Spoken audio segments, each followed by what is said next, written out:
Time once again for Park City Television's Drink of the Week, joined as always by the Virtual Sommelier, Jimmy Santangelo. Jimmy, thanks so much for coming in. And today we are talking about glassware. Yes, glassware and decanting, and when to decant a wine, why decant a wine, and everything else about it. All right, well, let's get started right off the bat.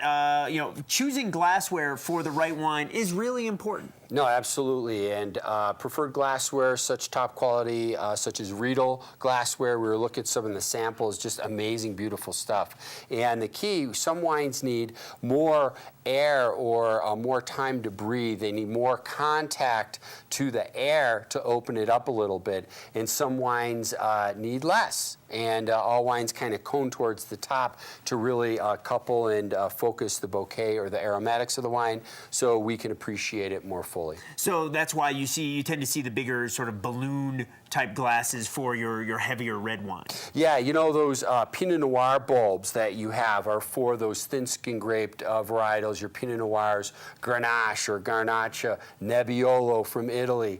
These wines are very aromatic, throwing off a lot of characteristics, and you want those to balloon out and then focus in. Okay, well, also you've brought in something here to show off a good technique for the occasional issue you may have with a bottle of wine. Yeah, you know, when you're decanting wine, whenever you have a bottle of wine, the whole purpose to decant a bottle of wine is when you have sediment that ends up at the bottom of the bottle, and you want to separate the wine from that sediment into another vessel called a decanter. This way you're not drinking that sediment, the little grit, the little tannin, the little wood fibers, you know, into the glass, then into your palate.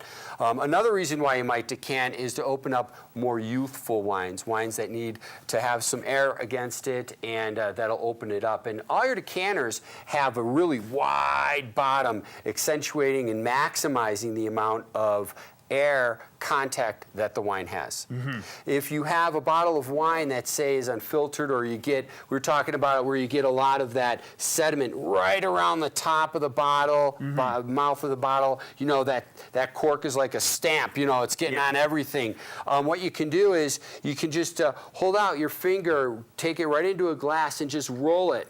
And you're rolling the wine across, and all that sediment will then go into that, and you'll be good to go, rather than trying to get it out with a napkin or cloth or what have you, and you might punch some of that sediment into the bottle of wine. Okay, now when you're looking at decanters, there are so many. We were looking at this catalog earlier. They come in a wide variety of shapes and sizes and twists and turns, but really they all pretty much do the same thing. They do. They can be as decorative and elaborate as we noticed in the Riedel catalog as possible.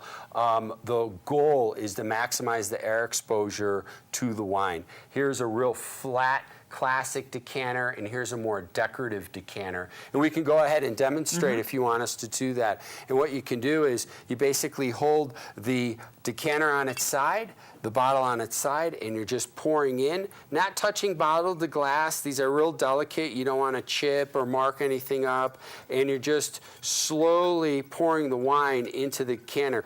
Now what you may want to have is a candle below you, and you can look through the shoulder of the bottle, noticing that if any smoky kind of debris coming about, you would then want to stop the decanting, stop the pouring, and keep the remaining wine and that sediment at the bottom of the bottle, and then you have a nice, clean wine to enjoy. And how long do you typically keep something? I mean, do you need to, we always talk about wines needing to breathe. Do they need to breathe a little bit longer, a little bit less in a decanter, or basically once you've put it in the decanter, it's good to go? It certainly accelerates the process of opening it up by the amount of widening the amount of air exposure to the wine in a decanter. If you wanted to open up your wine just from here and let it sit out, not enough air is going to get in to the wine, and that little that does, you only have a little much of the wine, surface area of the wine in the bottle. So opening up, letting it breathe on the counter with it open isn't going to do you much. Decant it or put it in a glass. All right, fantastic. Jimmy, if people want more information on things like decanting or which wines they should be putting in the decanter, where do they go? Yeah, go right to the wineacademyofutah.com or give me a call at 801-486-WINE, W-I-N-E. Jimmy, always a pleasure. Thanks so much for coming in. You got it, Ori. Happy holidays. Drink of the Week is brought to you by Butchers and by these fine sponsors.